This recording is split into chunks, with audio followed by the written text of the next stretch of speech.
Hello everyone, welcome to Gary Mac Studio. Today I'm going to do a little study. I'm going to do a monochromium, just black and white, for a study that I want to do on a large painting. And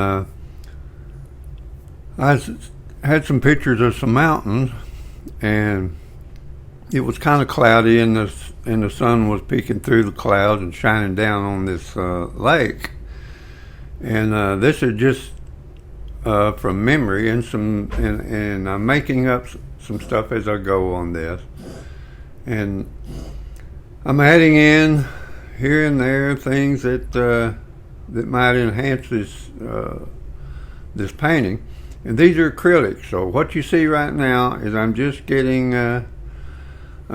this blocked in, and down at the bottom down in there, that's going to be water, a lake.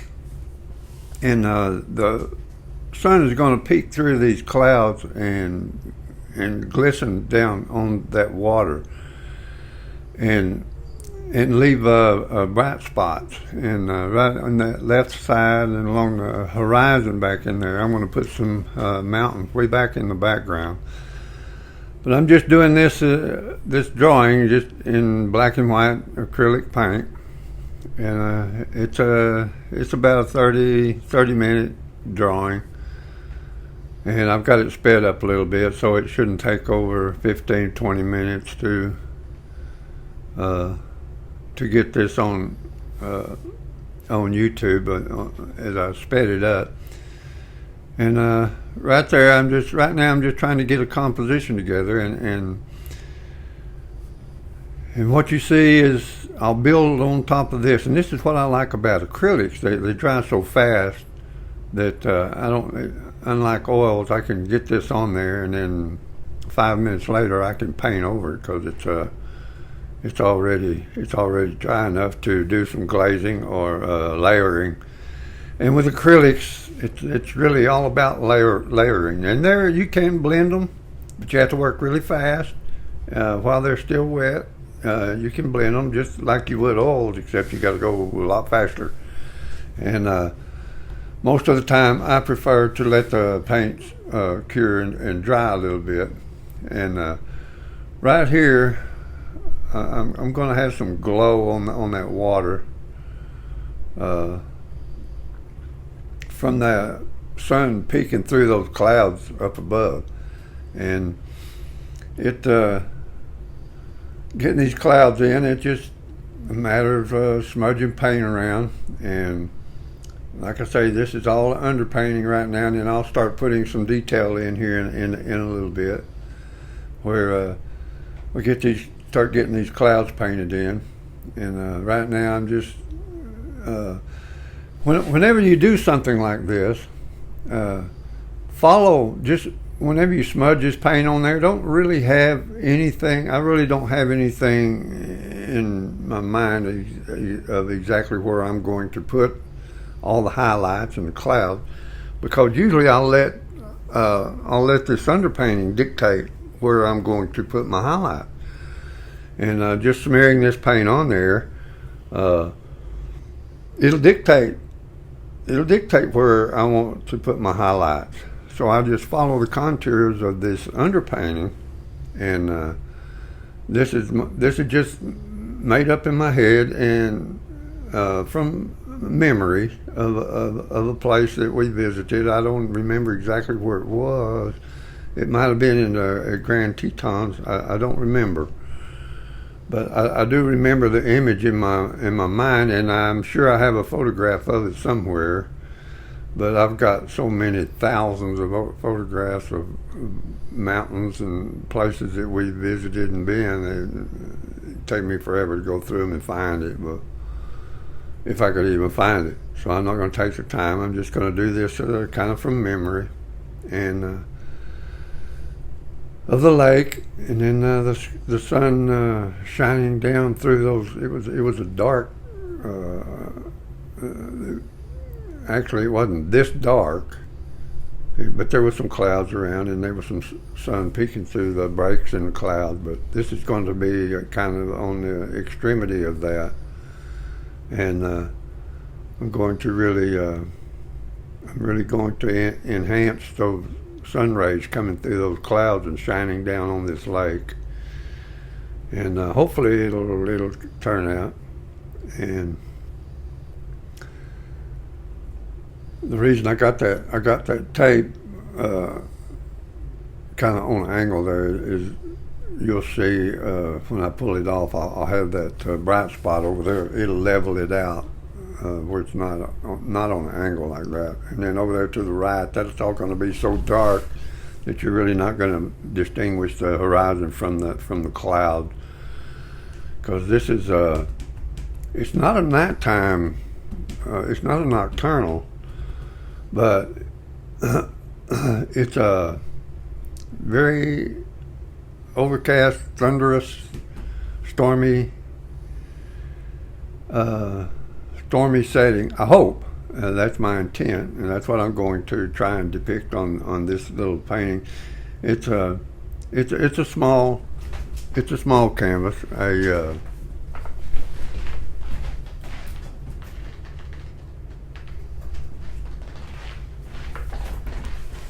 It's a 12 by 16 canvas board, just one of those manufactured ones that, like I say, this is just a quick study to see how I might want to put this on a larger canvas. And if it turns out like I want it to, I will put it on a larger canvas. Maybe a 24 by 30 or something like that. Kind of a panoramic, narrow, long painting. I don't know yet. I've just been kicking some stuff around in my mind, in my head. And these acrylics, if you'll notice, see down at the bottom how black that is? It's wet. And when it dries, see right there where I'm putting the paint on, that's already dry. So these things will, when they dry out a little bit, they do change color just a little. And so when you're doing this and then you put that black paint on there, you go, oh my, that's not going to work. But if you'll give it a few minutes and let it dry, then it'll settle down to that basic color.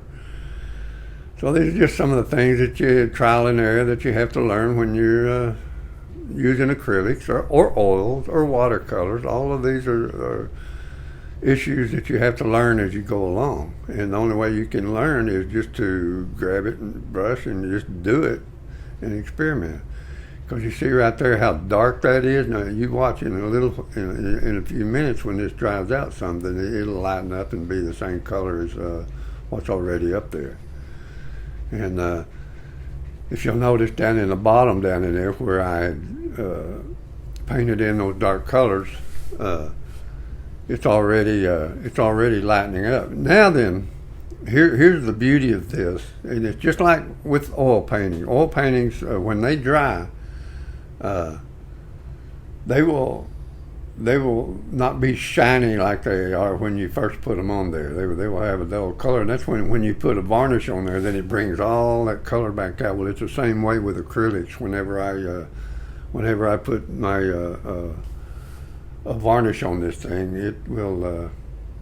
It's an acrylic varnish, and actually you can put that acrylic varnish on there. It's just a clear, and it will not yellow like oil painting does. Like these acrylics won't yellow like that. And when you use that acrylic top coat on there, that clear top coat, and you can paint over it. And if there's something you wanted to change and you've already put that varnish on it, then you can go back and paint over it and varnish it again. Because I've done that numerous times. And I'll varnish it, hang it on the wall, and it might hang there for a year or two, and then I'll look at it and I thought, man, it'd look better if I did this. Because as you practice and you get better at it, and you see things that you didn't see before, and it just to me, And I love to paint with oils. No, don't get me wrong. I love painting with oils, especially if I'm going to do a portrait or something that's going to have a lot of delicate blending in it, where you blend wet on wet. I will use oils, but 98% of the time I will paint with acrylics. Even doing portraits, I've learned to blend. I've learned to blend the acrylics with doing portraits, and anyone who in fact I've been asked by a professional in galleries, are these oils?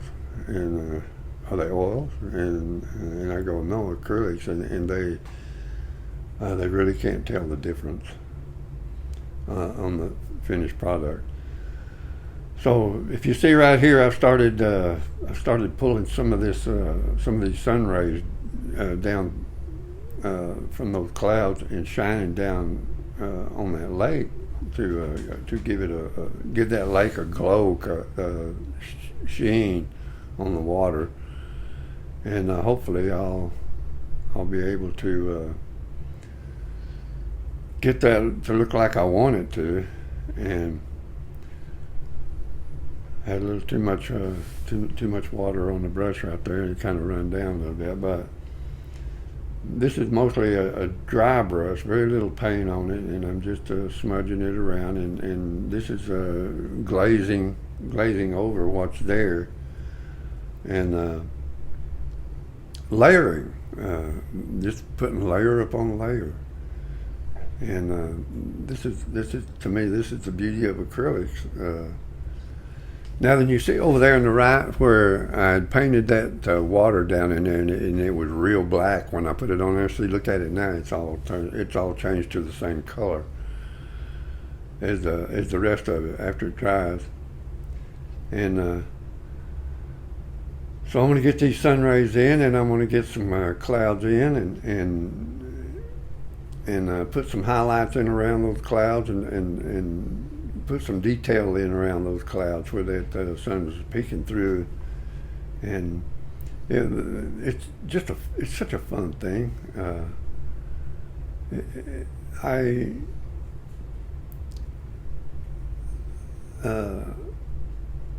This black that I'm using, it's actually not black. It is burnt umber, 1/3 burnt umber, 1/3 cerulean blue, and 1/3 ultramarine blue. And when you mix all those together, it makes this beautiful dark gray color. And even when you mix it with white, it just it makes just a beautiful light gray. And there is places in here where I did mix some black in with it to get it really dark. Down in that water down in there, especially over to the left there, I did add some black to that, just a little bit of black to really get that dark over in that area.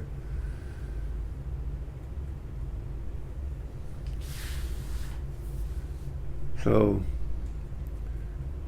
right now I'm just getting some sheen on the water, and when I first put this in, I put a little sailboat in there, but it didn't look right, so I took that sailboat back out.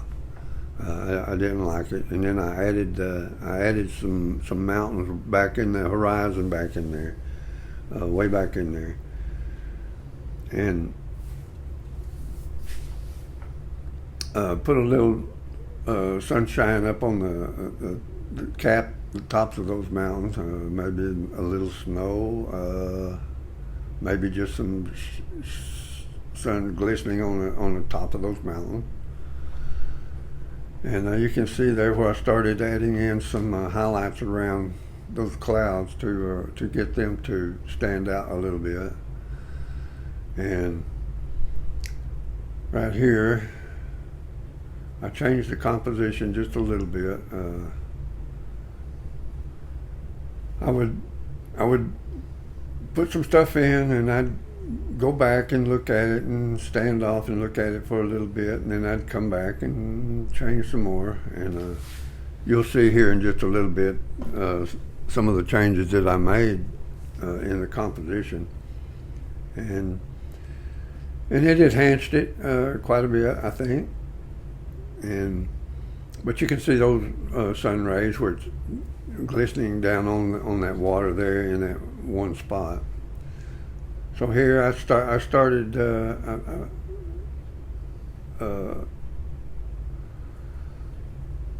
making those mountains back in there a little more pronounced, and then by the time I got through with it, I had them a lot bigger and really pronounced. But you'll see it as we go along here.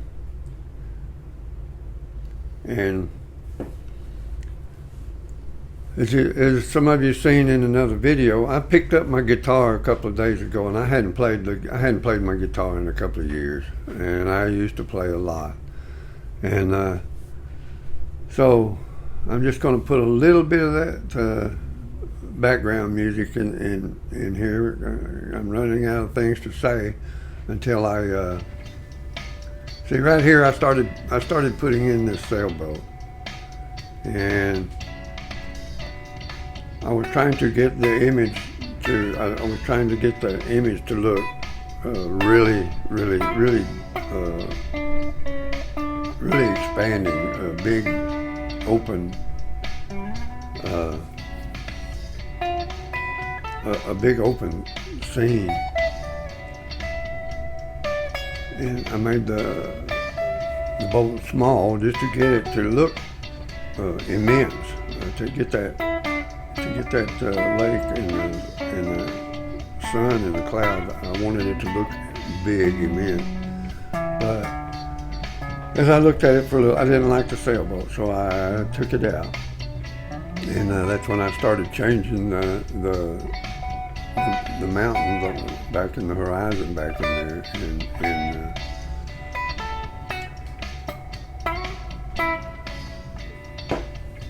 changing the composition a little bit to get a more appealing, aesthetics of the whole image. So